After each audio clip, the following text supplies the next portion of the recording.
buenos días, buenas tardes, and buenas noches. At whatever time you're tuning in and watching our show, welcome to Business Matters with Laura Nowlin podcast.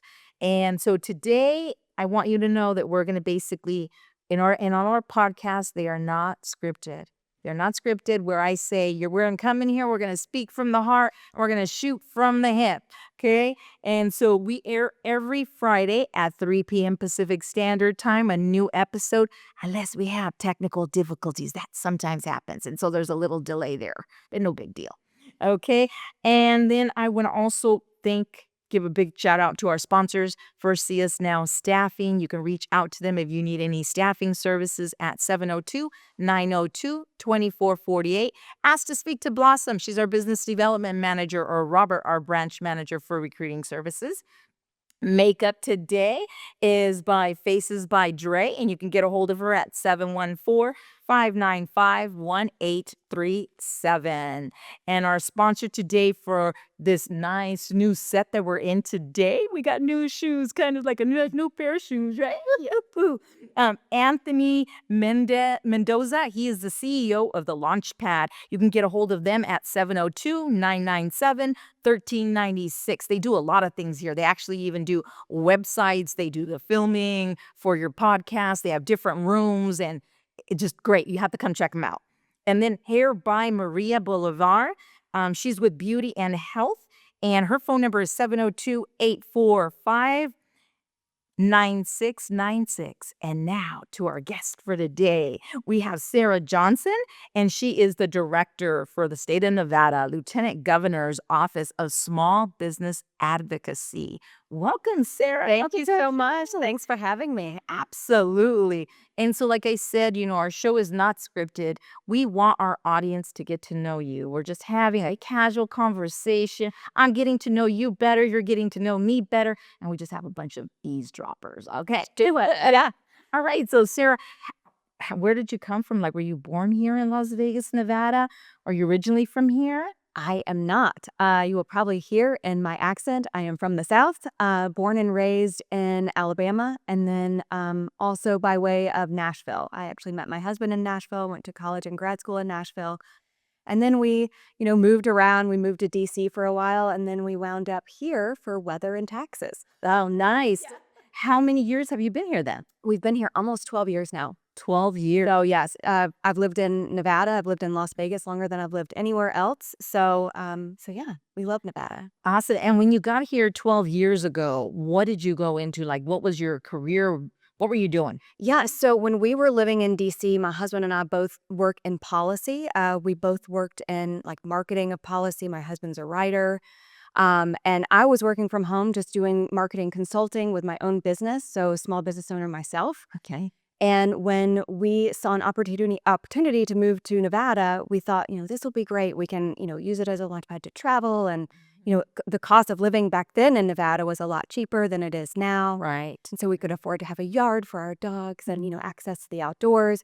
And so I just moved my business here. And so I was just consulting here with policy organizations, that are looking to move the needle for more free market solutions, so more, business-based solutions to problems that we have every day.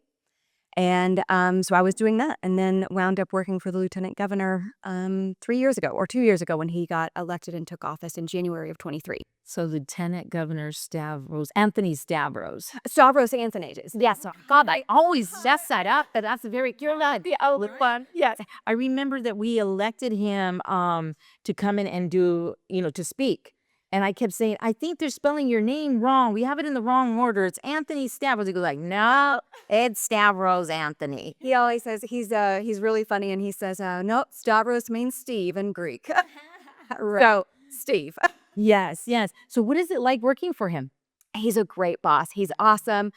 He's had a career, a lifetime in community service as an elected official, as a public servant. He started his career in police, police enforcement and law enforcement. And, he has a PhD.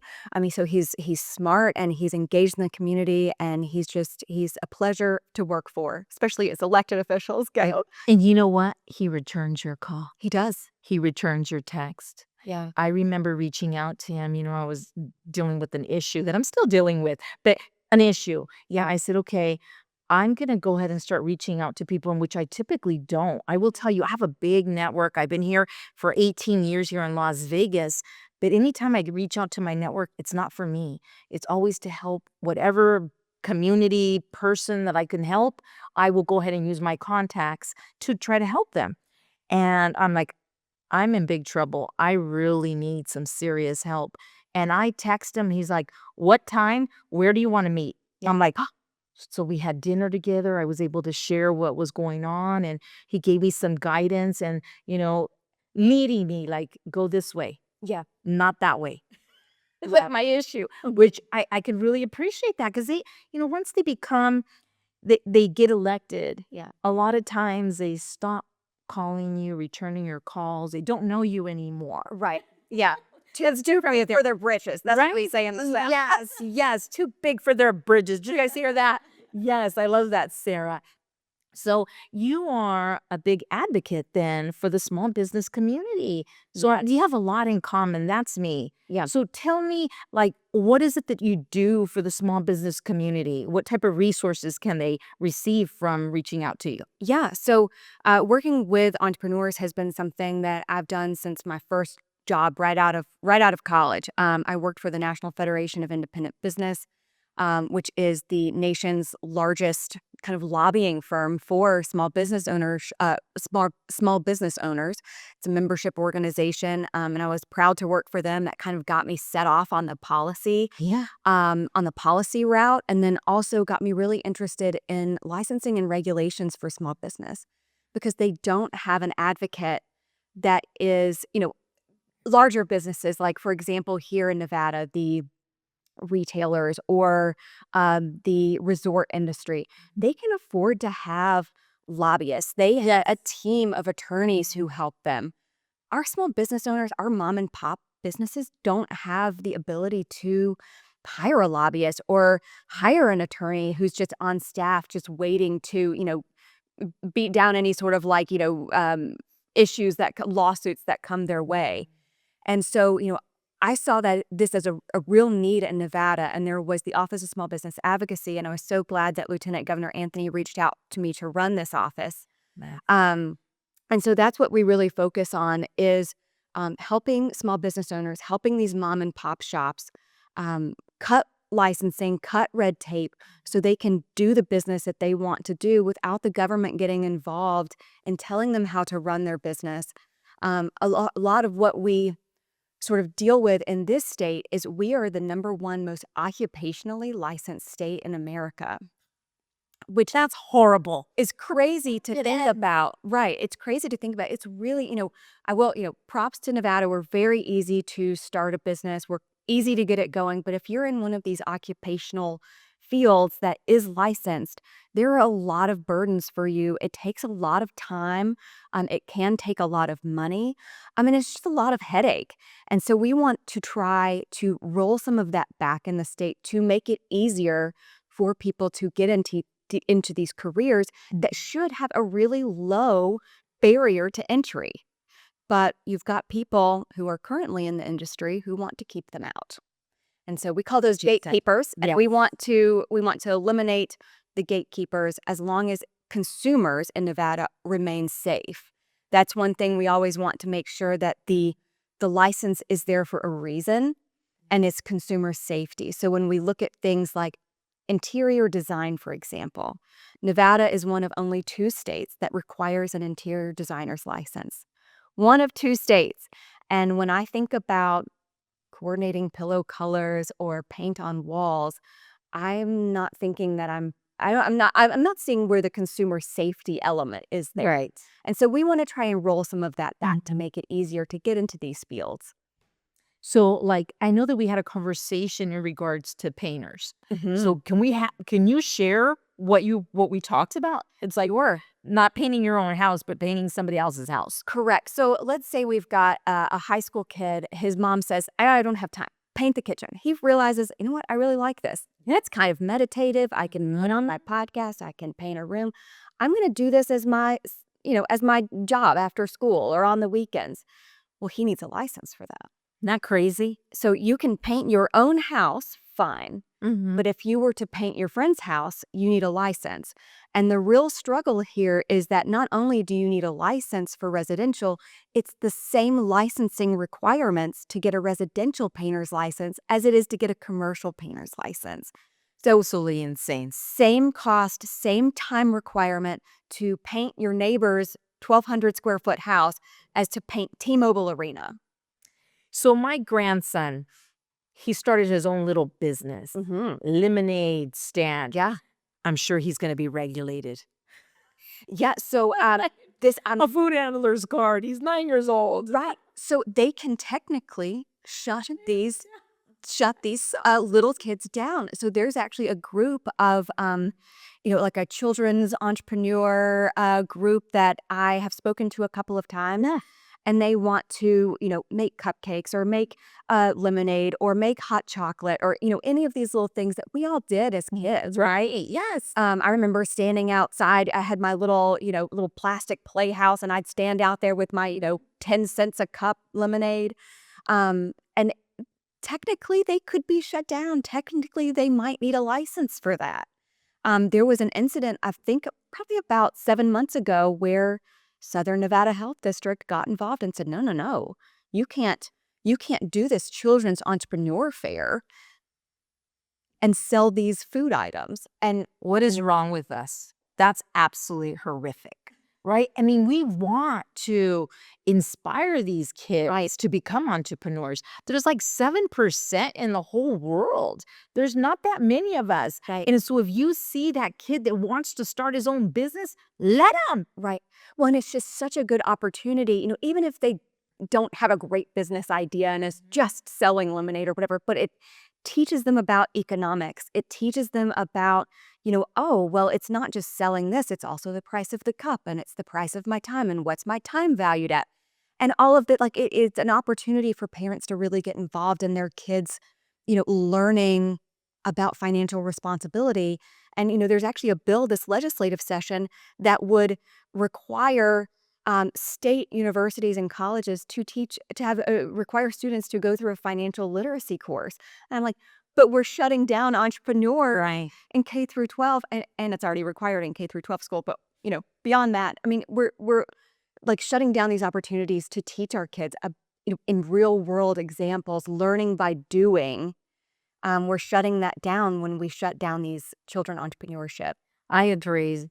So here's my little grandson, it's fresh squeeze lemonade. Yeah. He makes his sign. Grandpa puts together a little cart for him, goes out there with the bell. How much are you going to be selling your lemonade for? $5. It better be good. $5? I go, Eli, $5? He goes, yes, Grandma. The cup, the sugar, Good. the lemons, all of this, Grandma. I'm like, okay, go for it, buddy. Fresh squeezed. Fresh squeeze. Yeah. $76 that kid made. Look at that. $76. He took his little cart. There was a little construction area, a lot of Hispanics doing work, and he passed by back there. Hey, it was lunchtime. Yeah. They bought the cupcakes. They bought his lemonade. They bought his all the little snacks that he had. And, I had the opportunity to interview him on the show. And this was a while back. And when I interviewed him, I said, what made you do this? What inspired you? He says, he goes, Grandma, I thought no big deal. I'm going to sell some lemonade and see if I could get some extra money. Okay. He goes, and when I went to your house and I went around to the yards, he goes, there was a man who came out and he gave me $1. He didn't buy anything, but he told me, son, you keep doing what you're doing. He goes, and then when I was outside my mom's house and I had my little stand, great grandpa came over and he said, son, you keep doing what you're doing and you'll have your own house later.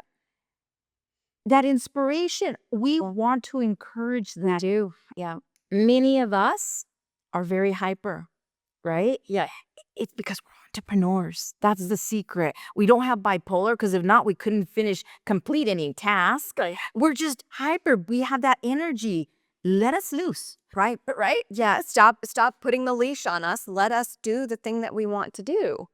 So I have a staffing agency. I've been in the staffing industry for the last 18 years, owned my company since October of 2014. So we've been in it for over 10 years. I want to now do nursing staffing. Yeah. There's actually another license that you have to get. It costs over $5,000. You have to have an RN, a registered RN. It's like all this red tape. Can I just send people to work? My goodness. I'm already registered with the labor commissioner. I already have all the needed insurances. But here's one more thing. Right. And think about like, what is the need? Why do you need to have why does whoever owns this need to have a nursing license? I think you said, I mean, like, I need to be able to check that the people that I hire have nursing licenses. Yeah. But otherwise, you're just you're a staffing agency. Exactly. It's another field, and that we have a big, desperate need here in our state. Absolutely. Right? Yeah. So some things just don't make sense. So the way you were describing yourself, do we have our own lobbyists? That is what I like to think about. It's the office that I run, the Office of Small Business Advocacy. I like to think about it as Nevada's small business owners, Nevada's mom and pop lobbyist. Wow. So we come through right now we're in the legislative session in Nevada. It happens every 2 years. So it happens from, let's see, it started February 3rd. It goes 120 days. So we're right smack in the middle of it. So we comb through all of the bills that our elected officials are putting forward, and we say, does this pass the smell test? Is this good for our mom and pops, or is this something that is going to harm them? And then we let our small business owners know that, hey, this is going to impact you. And I think there's a saying that says something about like, you might not want to be involved in politics, but politics will be involved in you. So we try and make it easy to get involved. We try and make it easy to know which bills are going to be impactful to small business owners, and then get them the information that they need to then go and testify. And there's a really good, Nevada just moved its Southern Nevada State Office building from the Grant Sawyer building over near the airport. And they bought like a pretty big office complex. And so it's a really nice place to go and testify now. Feels very safe. It's very new. And so there's a place where people can go. We can help you write a testimony if you would like to, go there and present. We're happy to, the best way to present and do testimony is from your heart. But we can help you know what's going to be, how this bill is going to impact you. And then you can write your testimony. We can give you some, talking points. 10 years ago, when I was getting ready to start my business, one of my mentors, Joe Hernandez, he's one of the co-founders of Nevada Hispanic Business Group. We started it in January of 2015. And I told him, I hate politics. I do not want to get involved in politics. And he said, Laura, once you start your business, you're not going to have a choice, Right. because it's going to come after you. It It's will. going to impact you. And so you've got to use your voice to be able to stop what could be happening that's stopping you from growing as a business, right? And so when we started Nevada Hispanic Business Group, it is a 501c3 nonprofit organization. We don't politically endorse anyone, but we do advocacy. We will get to know people like you, Sarah, so that way if someone's struggling, now we have a lobbyist on our team. Yeah. Yeah. Yeah. No, that's great. Yeah. What bills right now that are pressing that you're like, you know what, entrepreneur out there, you really need to pay attention to this one, or small business? Yeah, so you can look up bills. It's called Nellis, Nelis. And if you, I think it's Nevada Electronic something or other. It's where you look up all the bills. You can see who's sponsoring the bills. You can get an abstract of that bill. And if you have any questions, you can always reach out to me. So you can go on to Nellis. Some of the bills that we're looking at and really kind of pushing, there are a lot of interstate compact agreements that are coming forward with a lot of the occupational licensing careers. So let's see, like massage therapists, like those nursing is coming forward. So really kind of opening up that market. There will be one, I believe, for mental health professionals, which is a great need in this state. Yes. We are severely lacking on mental health professionals. That also helps them do telemed as well. There is a bill, Assemblyman Huey Wynn is putting forward a bill that will help with the Nevada barbering industry. So in Nevada, it takes longer to be a barber than it does to be an EMT that arrives to the scene of a car accident and saves your life. That is absolutely insane. Yes. So we do have reciprocity with other states, but it is up to the discretion of the licensing board, which is your future peers, on whether or not they approve you or not. So kind of reformatting that, opening it up a little bit, reducing some of the time that it takes, because, when we're talking about barbering, we're talking about cutting hair. We're not talking about using chemicals. We're not talking about using dyes or straighteners or anything like that. We're talking about cutting hair. And it takes around 896 days to get your barber's license in Nevada. And so Assemblyman Wynn is working on that, and we're very excited about that. Yeah. Senator Flores is working on Is it Edgar? Yes, Edgar, yep. Is working on a bill for contractors to increase their threshold for what they're allowed to make as an independent contractor on jobs. Right now, the gross is $1,000, which when you look at buying, let's say you're going to lay tile, I mean, that's your threshold is more than the tile. I mean, that's crazy. You wouldn't be able to purchase the equipment that you need to do the job that you're hired for. So we're really looking forward to that one as well. And I believe there's another one that looks at the licensing burden that's put onto, like, the good moral clause is what it's called, for people who have been previously incarcerated. Okay.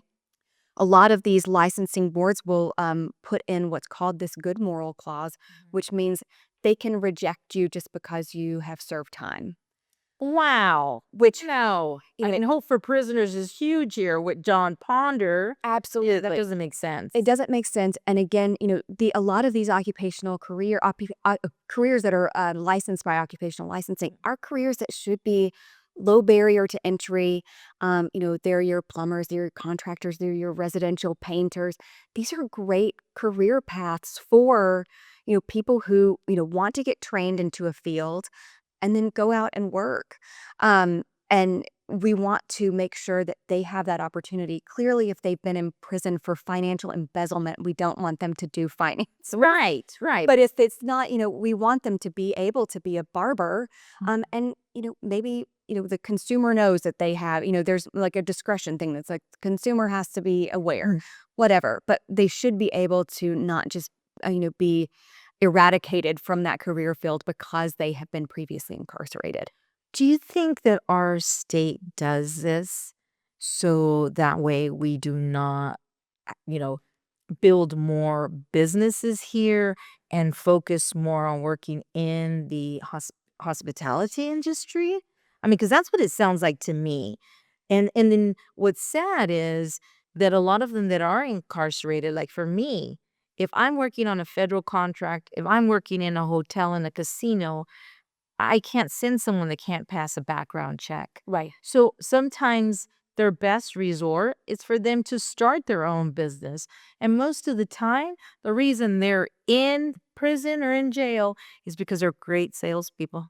Right. Exactly. But let them start their business. Right. And I mean, if legally, there have been studies done by the Institute for Justice, and there are a bunch of other kind of organizations that think the way that the Institute for Justice does, but who have looked at recidivism rates in states who have a lower occupational licensing requirement. Mm-hmm. And the recidivism rates The people who go back into prison after being let out are reduced significantly in states that have lower occupational licensing requirements.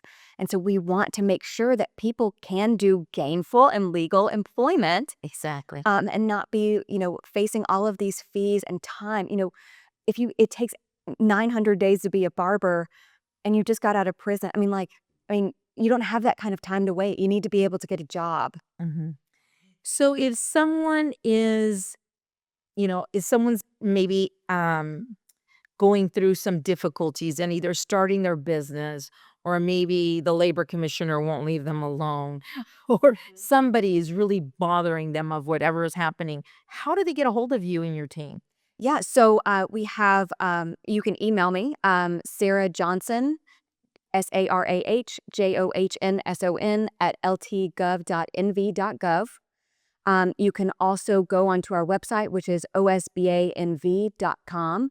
And on there, we actually have our 2025 biennial report, which, if I've piqued your interest about any of these occupational licensing things that are going on in the state, we also talk about like the cottage food industry. We talk about food vendors, street vendors. Street vendors, that one's huge. Yeah, that one's a huge one. So we talk about a lot of these things that we're seeing, contractors that we're seeing in Nevada that are particularly onerous and particularly impactful to a lot of our minority immigrant communities. And we want to see changes made in those areas. So you can get online, osbanv.com, and download that report and then talk to your legislators about passing SB 5, which is which funds my office for the next biennium.